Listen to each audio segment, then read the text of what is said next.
Greetings, everybody, and welcome to another adventure or misadventure in the world of stuff. I've been organizing, trying to organize. It's very difficult. I still got stuff in my car that I can't even bring in the house because there's no room. It's unbelievable. And there's stuff in my wife's car. Oh, man. From the other house because we sold it. I got a root beer.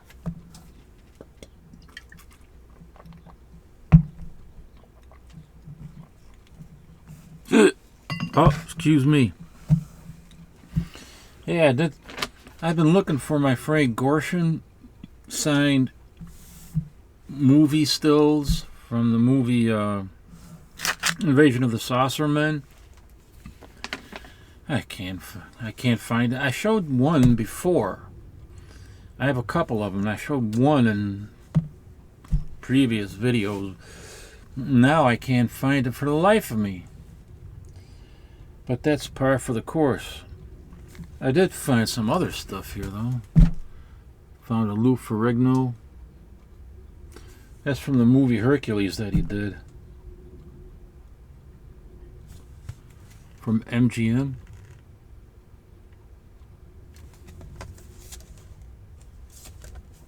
You know he was twice crowned Mr. Universe? It says so right here.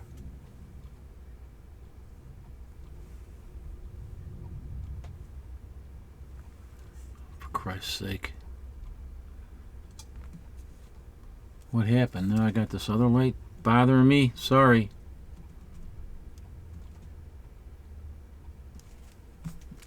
Oh, crap, man. What in the world was that? All of a sudden everything went off and now it went back on again. That is the strangest thing I ever experienced. I keep telling you, this thing is weird, man. It starts on its own. I'm not making it up anymore. It actually starts and sometimes stops on its own, the recording. It just did it and then started again. What the hell? Anyway, I found my other Svengoolie. The Me TV. This was, I wrote it on the back, 2008 at a comic book store. Elmwood, no wait, this was at the, this wasn't at the comic shop. Where was this from? Where was this? Oh, the Elmwood Park Festival. He was at an Elmwood Park Festival in 2008, but look at that. Everybody there.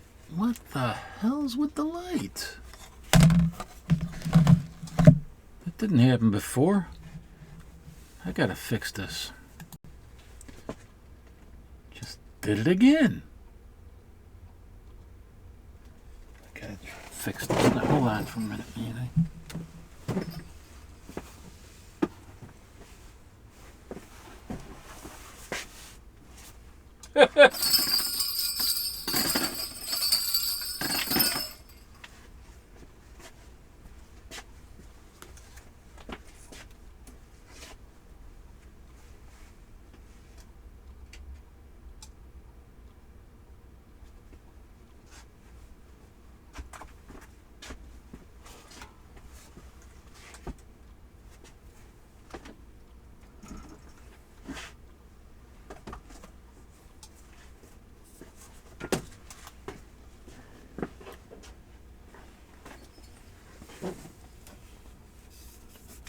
Look at this. It's still got the eyes there.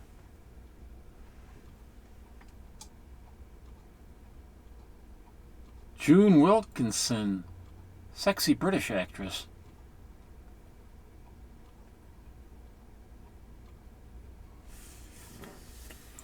I got no place to hang it. This is so ridiculous, man.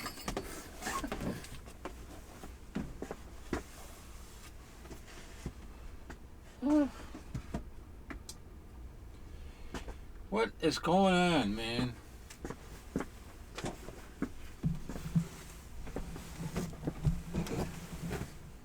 Well, I guess let me try it. No, still got that. Never had it before. It's never like that. I wonder if I...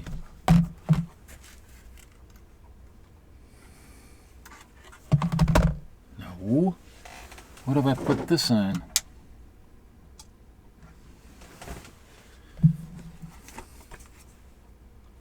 What the hell, man? That's so weird, man. I never... Oh, man. Come on. I'm going to have to stop this and experiment because I don't want to keep wasting time with you guys when I'm trying to fix this lighting. Alright, well, I don't know how to set lighting. Maybe it's because this is glass. I don't know. I'll just have to turn it a certain way.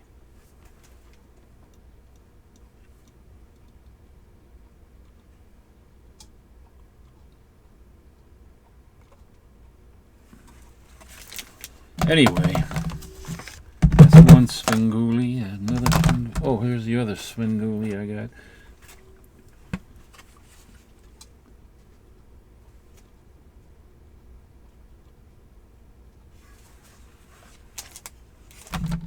Rich Kaz. Okay, what do I got going here? I don't even know now. I found these and I gotta put those someplace where they can be properly organized later on.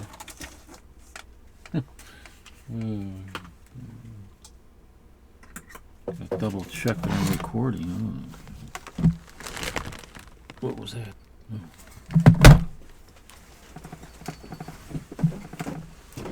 Unbelievable. What the heck's in here?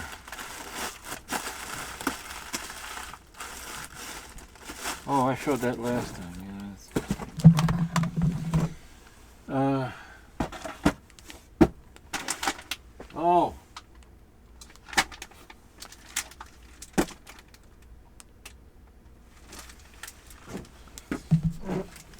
Let's see, I got some other stuff. Some men's magazine. Man's Epic Escape.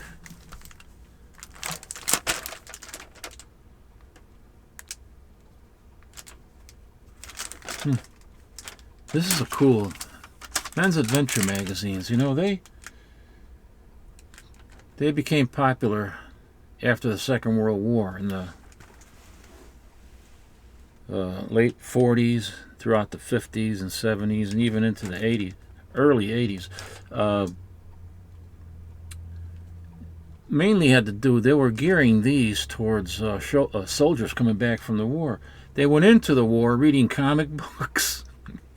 And there were a lot of comic books went overseas, you know, because they were so popular. You had all these guys fighting the Nazis and the Japs, you know, Superman, Captain America, and then they were reading all the comic books. And when the war ended and they came back home, they weren't going to be reading comic books anymore, so they wanted something to read, and the men's adventure magazines and suspense detective magazines, that kind of filled the void. And that's why we have them. I don't know who exactly came up with the idea, but it was probably all simultaneously. All these guys were doing it that were in the pulp, producing the pulp magazines to begin with, and they were also guys that were producing the comic books that produced the men's adventure magazines, including Martin Goodman. He had Stag magazine, Martin Goodman, and you know, in the same offices on Madison Avenue, probably on the same floor, Stan Lee must have ran into the likes of Earl Norman Saunders,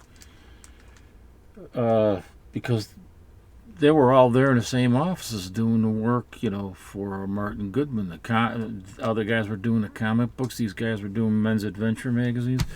But anyway, this is one that was published by Stanley Publishing.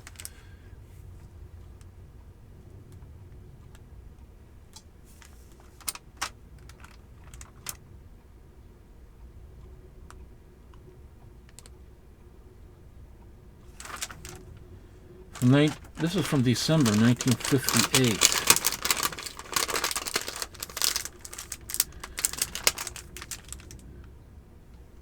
That's why, you know, you see a lot of these men's adventure magazines had to do with the war, you know, had to do with Nazis and the Japs and the dirty, stinking pinko commies. And like, take a look at this Men's Epic. Who was this published by? I don't know. Who was the publisher of this? I don't even know, man. But it's a cover by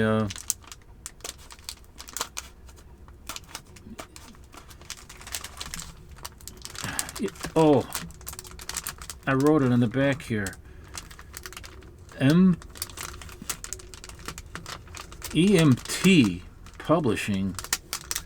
And God damn it, this piece of tape is on the wrong way. EMT Publishing, and the cover is by Norman Saunders.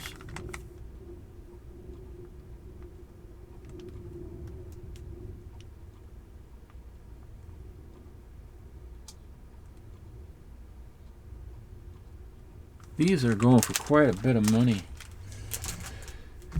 I got them while they were still reasonable. Here we got a. What's this? This is another copy. Here's a Escape to Adventure. This is the cover is by someone called what the heck's his name, man? Mark Schreider. Okay, here I got Mark Schneider. I have 2 copies of this. But take a look at the cover here. See these girls there? Now, doesn't it look a little bit sexualized, like, you know, they're doing something there? I mean, that was done on purpose, you know, because that's what these guys, that's what they wanted, you know. But a lot of that went on in these magazines on the covers.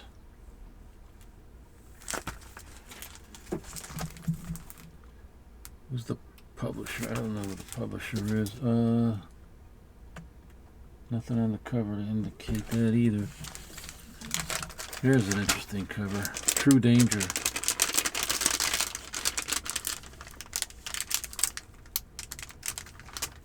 Major Magazine Publishing.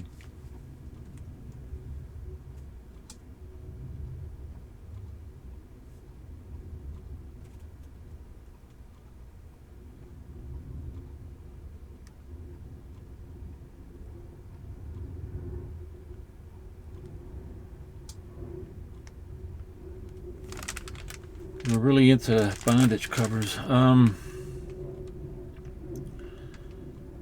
Cover art. I don't know. What did I write back here? I don't know who did the cover art, but and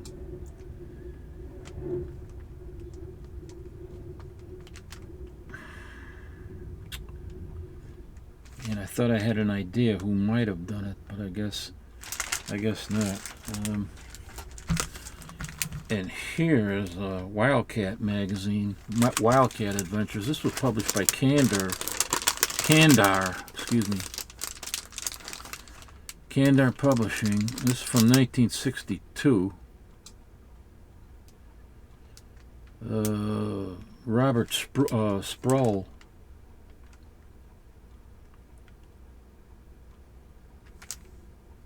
Robert Sproul was the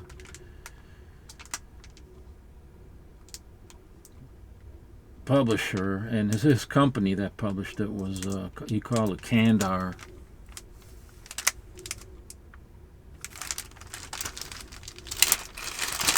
Let's take it out of them. Man, unbelievable amount of glare. I didn't have that the last time that I was on the, what do you call it? Night Tiger, Mike Smith, on his channel. That was a week ago, on Saturday the 18th. We had a live stream. Call it the Comic Book Smackdown. Just showing, you know, comic books, Golden Age comic books. I would pull one out, he would pull one out, and then people would vote to see which one they liked better and stuff like that. Kind of weird. That weird kind of, I don't know. I didn't want it to be like some kind of a competition, but it was done in fun, you know. And I actually edged them out, and I got a prize from the two women that were refereeing it, so to speak. And one of them was an author, Rena Brown, and her mother, Sandra, I believe, was her mother. And she's an author, not Sandra. Sandra does the editing. Her daughter, Rena Brown, is doing is the writer. And I had a choice of a T-shirt or a book, and naturally I wanted the book, Isle of the Dark. So that came a few days ago. So I thought I would show this to you. And it's really nicely wrapped. Look how it came. Got my name on there. It's nicely wrapped in gold tissue. I even hate to open it. Just kidding.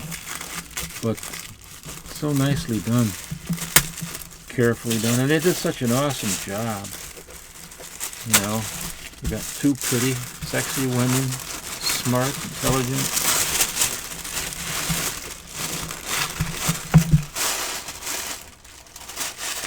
Let me do this. I got this little card I want to open up and see what we got in here.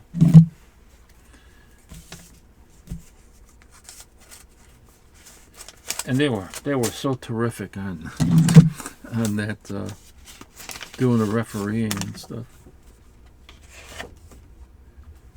Let's see, congrats on winning the show, Captain. Thank you for letting us be a part of the show, and hope you enjoy the book. Rena Brown. Got that. That's nice. That's gonna go right into the book, envelope and all. This is it.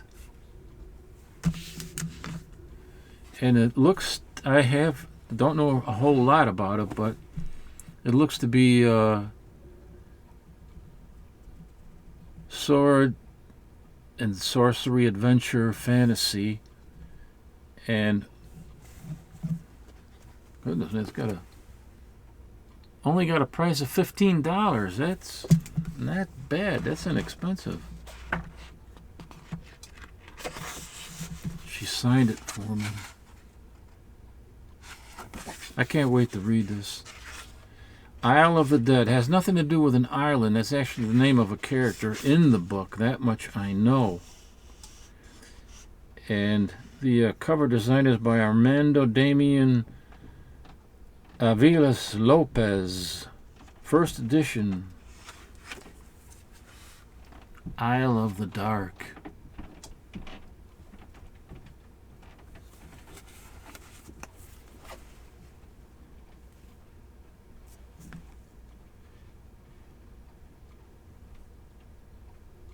You can pause it if you want to read the back of the book. But I think I'm going to start reading this tonight. Let's see how many pages there are in this book. It is 3. I was going to say almost 300, but it is. It's just over 300 pages. And I do believe this is available on Amazon. Isle of the Dark. Check it out. And she's got a few other books that are already published as well. So thanks again, Rena. I really appreciate this. Absolutely wonderful. I will cherish this forever in my book collection, and I will start reading it tonight. So put it over here where I won't forget it tonight. Take upstairs. Oh, I gotta have a sip of the root beer.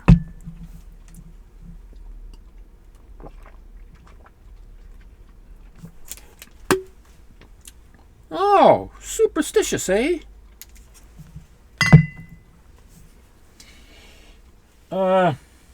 Oh.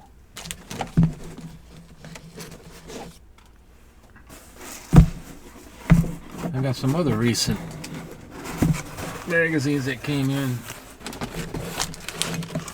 Oh, can't even put that over there for crying out loud. Or can I? Can I? Hey, that sounds like it could be the character for fantasy adventure, a fantasy adventure comic book. Character in there called Can I?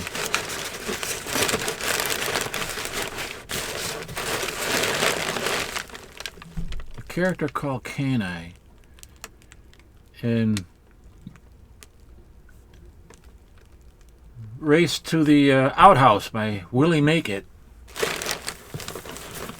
Or Yellow River by I.P. Freely.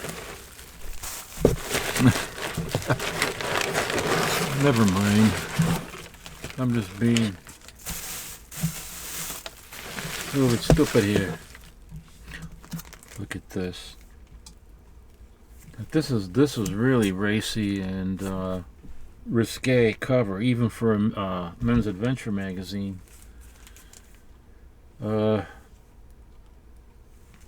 Well, show it anyway.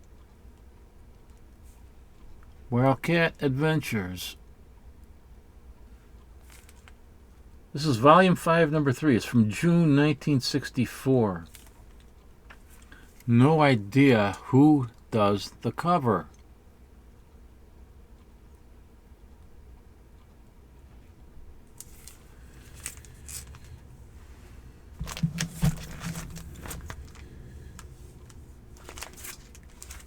Here's Wildcat Adventures, December. Is there a year on the side here? No, I don't know. It's probably 1963 or 1964.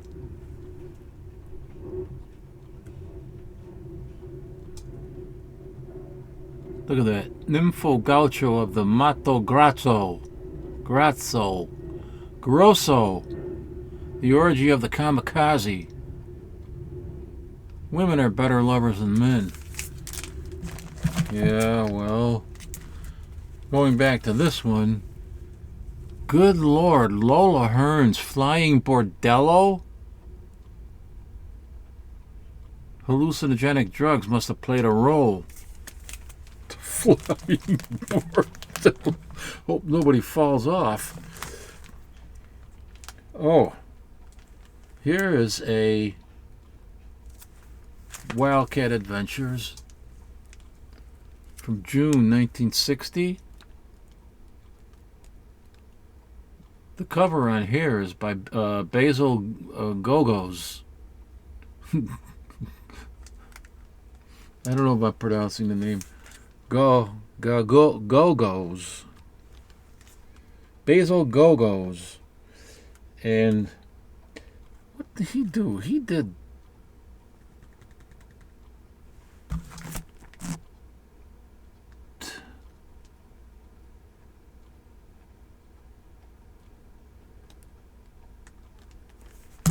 Basil Gogos. What did he? The name is familiar to me.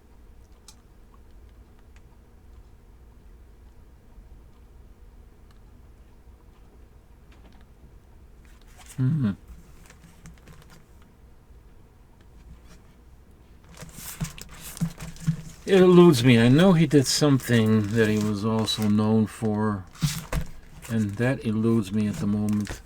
Here is Wildcat Adventures. Let's see here. This is from September 1963.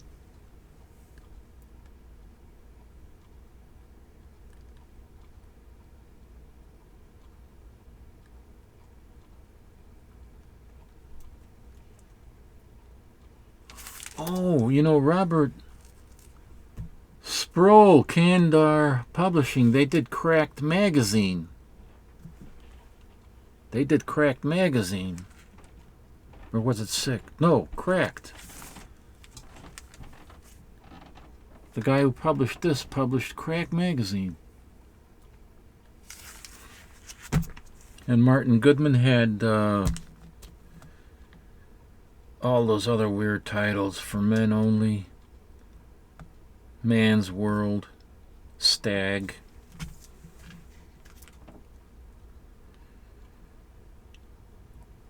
Basil Go-Go's. I'm probably mispronouncing that name. Why, Bridget Bardot. Can't hold her man. I think it's the other way around.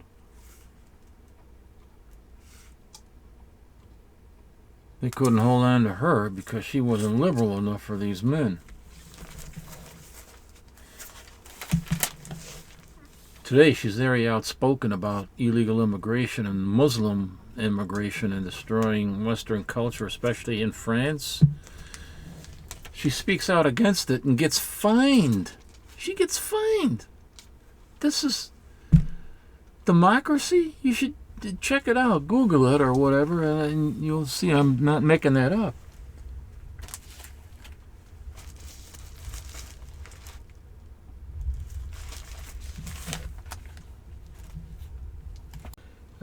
All over the place here.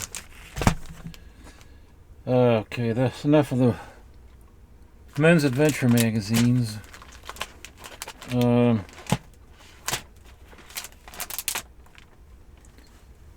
I think I showed this before. I must have when I first got it. It's from Popular Science from 1927.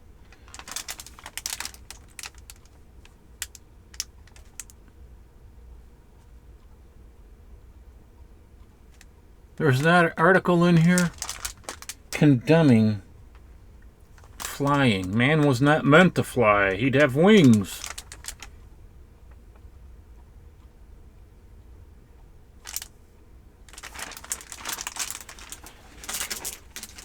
A lot of crazy ads in there, but I don't want to take it out of the Mylar because the edges are delicate and I could tear and rip them, and I would have to do that ahead of time. I'm going to mix it up here. This, I just showed this on, posted this on Instagram. Look at the colors in here. Aren't they beautiful? These are beautiful colors. And a beautiful cover by Lee Elias. What did I write? Lee Elias. Interiors by Howard Nostrand and Bob Powell. Great artists. Lee Elias. He did the he did comic book covers for DC, and one of them that I particularly like is Showcase 41 with Tommy Tomorrow and the Planeteers. Are fighting this dragon. The dragon is up there, coming down towards the Planeteers, and it's kind of cool. It's a cool cover by Lee Elias. Same guy that did this cover here. Then I got this. Here's something for Graphic Man. 1946. This is number 3. There were only 3 issues of this. This is Billy the Kid and Oscar. The cover on here is a little bit dirty. It's got some archival tape up there. I had to put that on there because otherwise it would rip even more. So I had to do that. And it's from 1946. I think I have number 1 coming in the mail. Number 2, I'm still looking for at a reasonable price and haven't found it yet. I know they have them on eBay, but I guess you get so tired of eBay because, first of all, the prices are high. eBay prices for anything and everything has just gone through the freaking roof. Then you got to pay tax on it. Then you got to pay shipping, and the seller is going to charge even more for shipping because they have to pay a tax on the shipping now in a lot of states, including Illinois. A tax on the shipping. And then eBay, even if there is no tax on the shipping, eBay takes out a percentage from the shipping. It's just ridiculous. eBay making billions of dollars a year, and they can't even, and they got to take money out on the shipping as well. That's just ludicrous.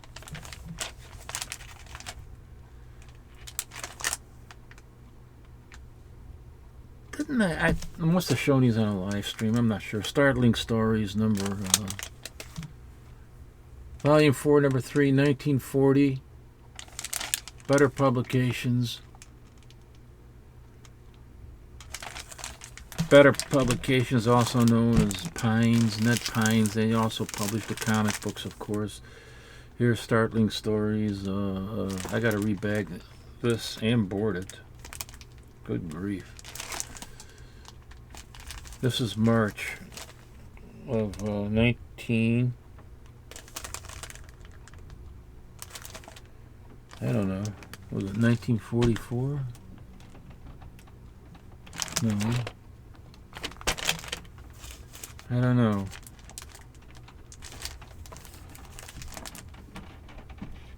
March 1940 something. I don't know. Now 148 pages. How do you like that? I hate taking these out of the bag because they're so damn delicate. Just to get a date on it. Oh. And I don't have anything, particularly in as far as pulp magazines are concerned, anything that's extraordinary. I just happen to love the cover art. It's from 1948.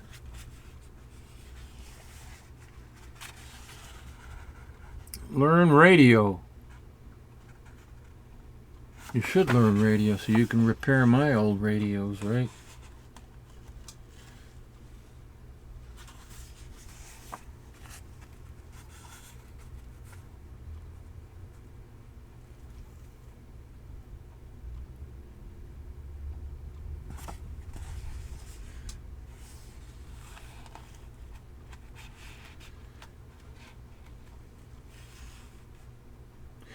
Virgil Finlay did a lot of the interior illustrations for a lot of pulp magazines. He was a fantastic illustrator.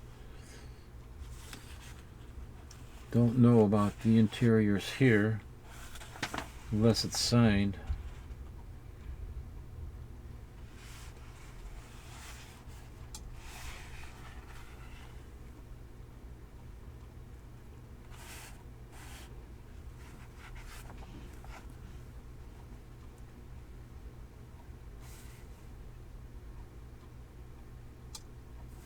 Put those batteries in your underpants, men, and you'll be ever ready.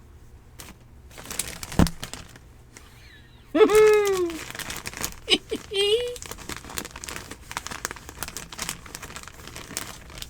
this is... Aren't I a dirty old man? Should be very careful. I hate doing this, man. See what I'm talking about? This was already done, but not by me. See how this got dog-eared here? And here?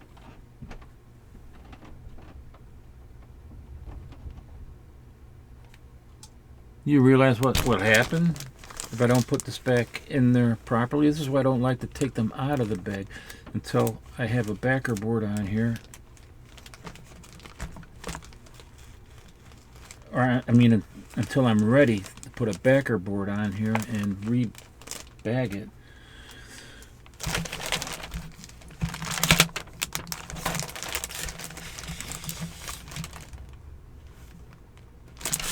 What's that? Oh, yes.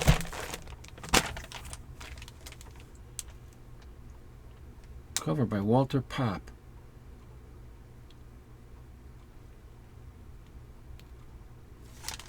Walter Pop was a German illustrator, born in New York City. It's a nice bondage cover.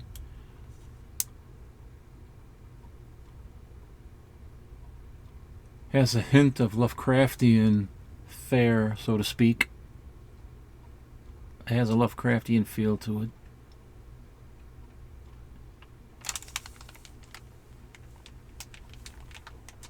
Ziff Davis is the publisher.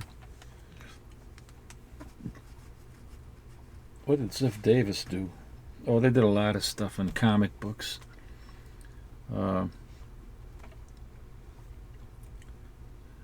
I can't think of any right now. Ziff Davis, what did he do? Oh, they did Weird Adventure magazine, but also there was a comic book called Weird Adventure. And other stuff, I can't recall it all right now.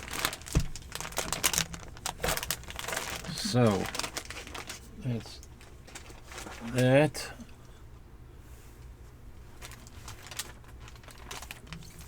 What is this? Oh.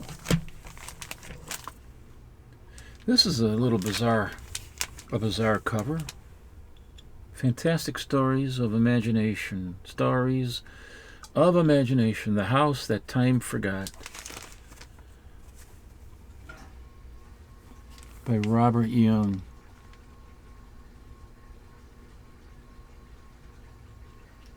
You had a young lady there reading, and then somehow she fell asleep and just grew old in her chair. That's what it looks like. Should I take this out? This one's a little bit later in the decades. Got an ad in there for the Rosicrucians. 1963. Oh, this is also Ziff Davis.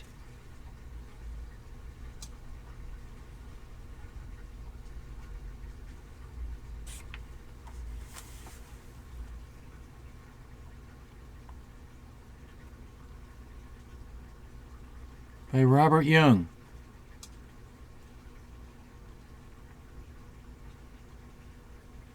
Didn't he play a doctor on TV? Not the same Robert Young, I'm sure. Oh,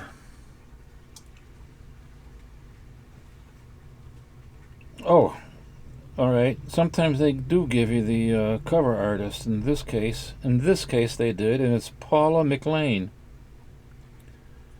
Why, that is a female name, Paula McLean. Beautiful.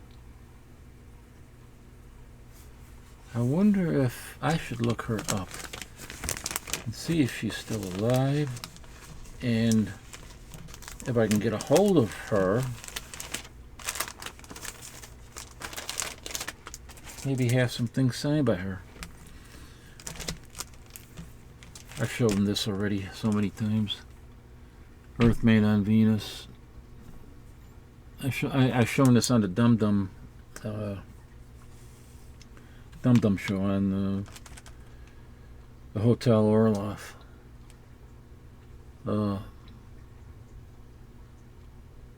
Ralph Milne Farley.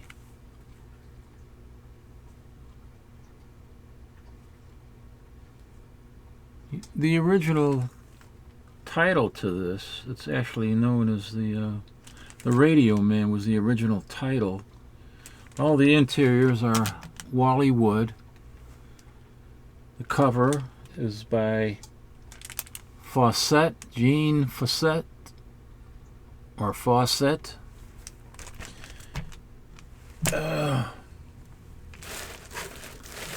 Here, let me show you this. Oh, I have the first edition pulp paperback published by Avon.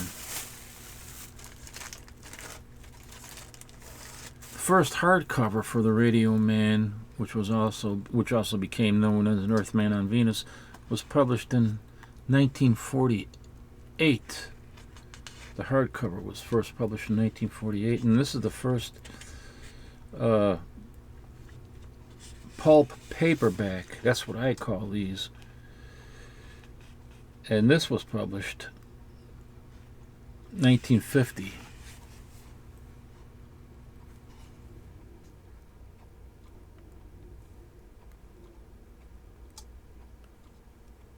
See, it says right up there, The Radio Man, an Earthman on Venus.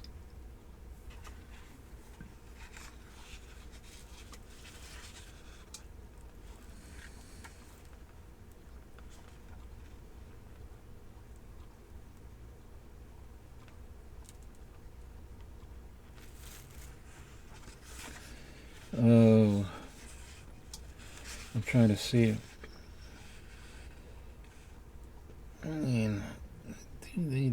Avon book contains. Alright, well, trying to see if there's a credit for the cover artist. I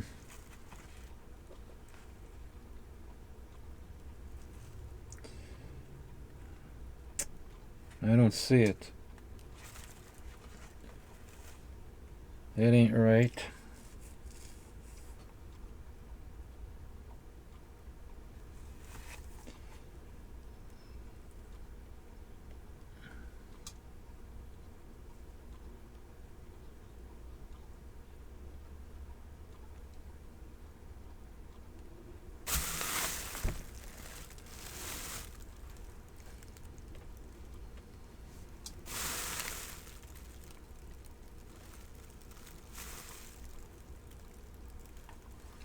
Well, let's take a look at the two side by side. Which cover do you think is better? I mean, they're equally nice, beautiful covers. I mean,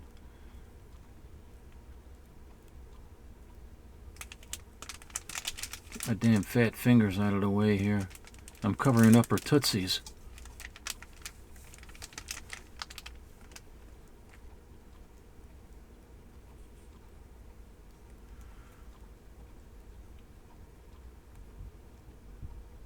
I don't know.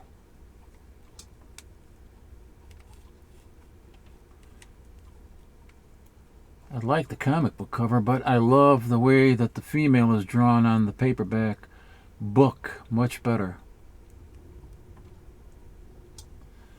But I love the way the ant is drawn on the comic. Much better than on the book. Isn't that a dilemma?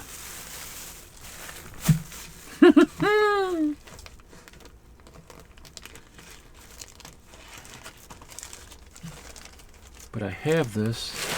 I want to read that too, but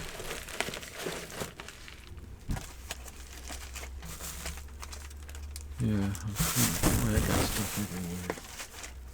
Put that over there. I did pick up a reader copy, really inexpensive, 10 bucks I paid for this, so it's a nice reader copy, so I don't have to ruin the one that's in nicer condition. I did show this already. They laminated this, you know, and that I mentioned that before. And the I don't know why they laminated the cover, but to give it gloss, obviously. But I can't see how it must have been cheaper than just having the gloss on the cover as it was printed. That should have been printed that way, with the gloss on the cover, instead of adding this laminate, you know, later. I don't know.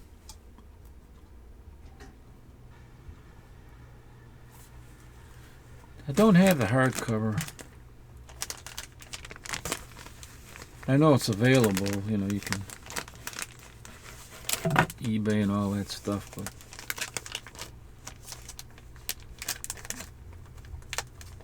I have the pulp paperback, which is complete,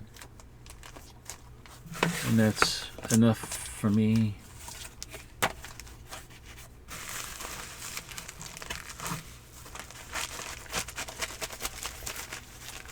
Okay, what else do I got here? What's this? Another bag. Get rid of that old bag. Tired of having this old bag around me.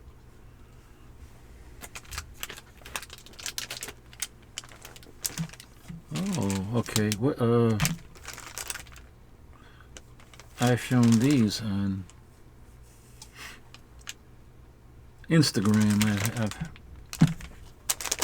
one of them, anyways, on Instagram. But this is a Pulp magazine from. Let me see, what year is this? This is from 1950. May, June 1950. Oh, this is the first issue then. This has to be the first.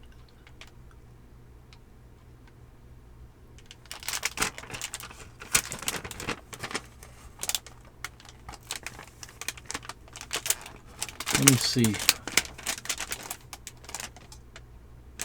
Well, wait, I don't have to take it out. I can figure it out without taking it out of the bag. Let me. This is future science fiction from July, August. July, August, number 2.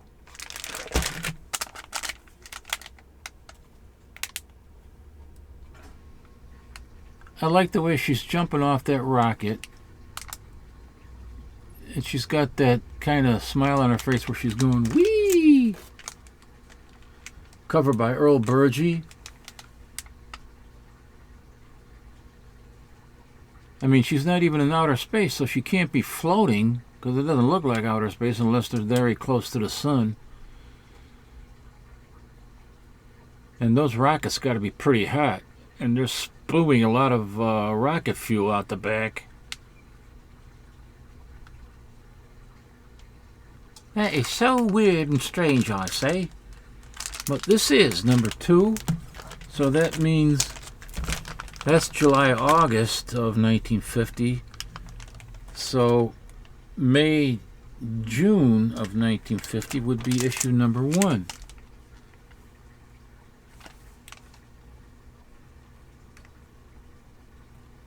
Future combined with science fiction. That's the actual title in the indicia. Future combined with science fiction stories.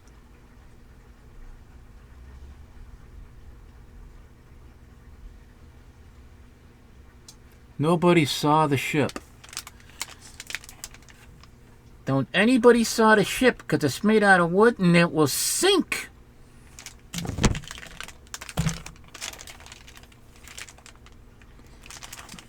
Oh, and this is number 3 from 1950, with a cover by Leo Mori.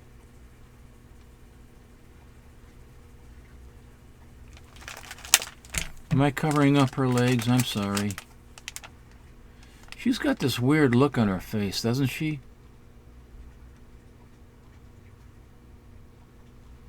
It must be her eyes. And I did mention it. And this is volume 2, number 3 from 1951. Here I got the receipt in it, and it was $12.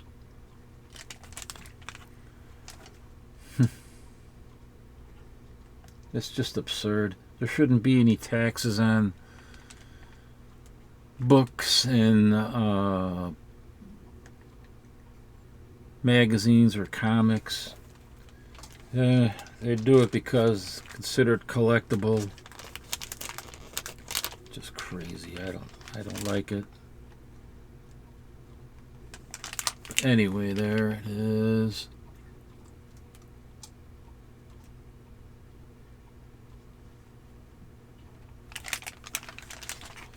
Okay. Got that. And well, I guess that's about it. Right, for right now, as I continue to go through all my stuff. Oh, I gotta get some room in the back so I can move some of this crap over here. It's just unbelievable.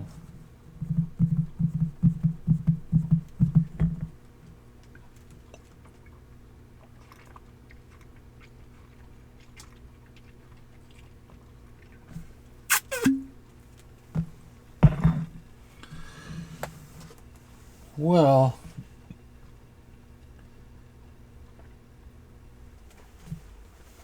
I gotta see if I can start doing live videos, you know. I mean, but it's hard for me because I can't move around.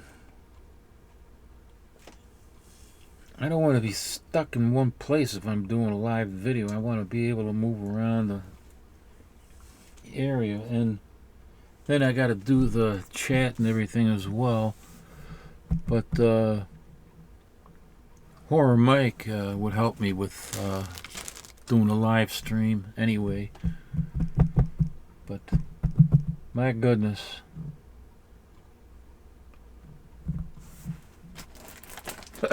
goodness sakes almighty. Oh,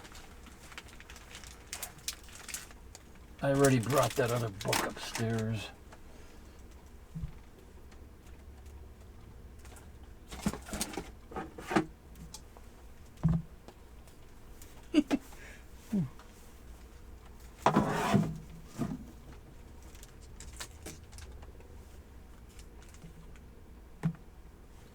Oh, look at this. Number 3. Kit Carson fights the Comanche Raiders. Not in bad shape. Pretty nice shape, actually. What year is this? Number 3, 1952. It's the year I was born. Number 3, 1952, as they would say in Scotland. Number 3, 1952.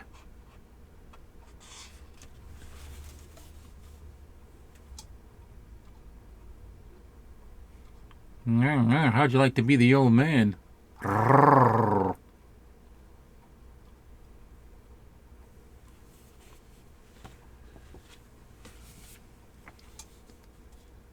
Get yourself a tool set. The most amazing ever offered. 6 handy tools in one compact unit.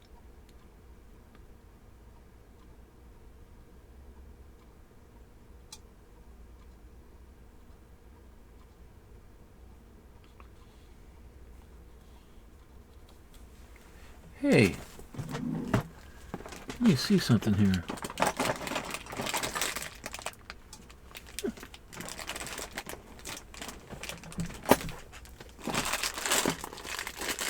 Wait a second.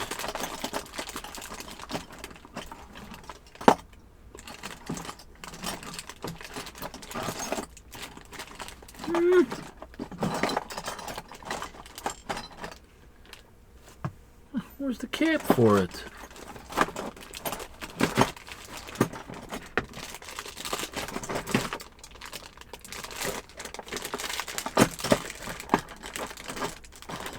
Oh, for goodness sake. What a drawer. What a drawer.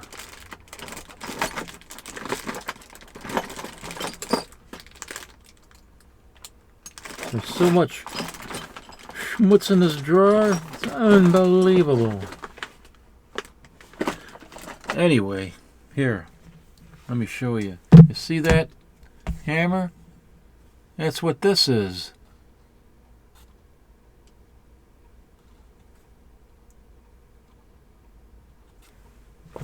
Take it apart.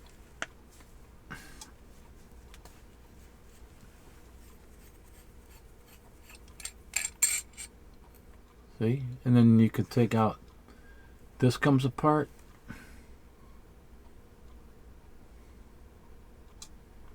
Wait a minute. No, I'm missing the cap. It had more. What the hell?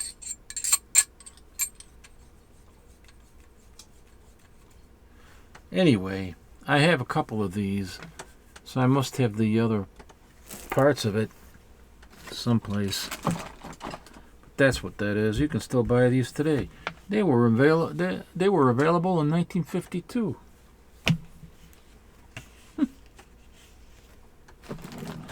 Look, I didn't even have it written on the back. It is from 1952.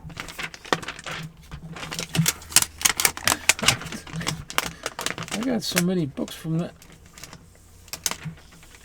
Maybe I should have a separate box just for books from 1952. Who said that? I forgot who said that in the comic book smackdown on the 18th that Mike and I had on Night Tiger's channel.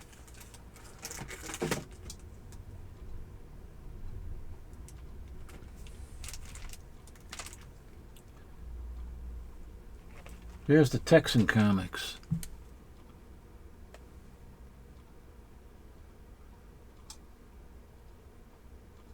I got nothing on the back of it. I'm going to pull it out of here.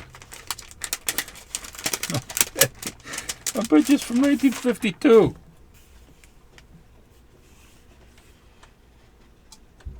Can you hear that? It's starting to rain.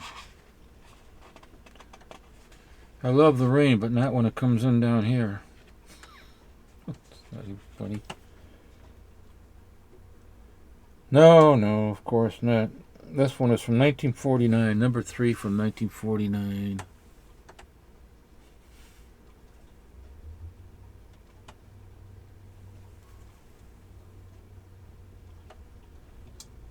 See that? Bob Lubbers. Lubbers. Are you a lubber or a fighter?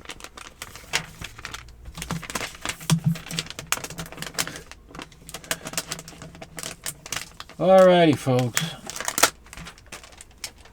I'm going to have to thank everybody for joining me. But I must bid you adieu. And have a great Memorial Day, because this is Sunday before Memorial Day as I record this. So you might be seeing this on Memorial Day. If so, happy Memorial Day, and God bless the country and everybody. Take care. Till next time, live long, be well.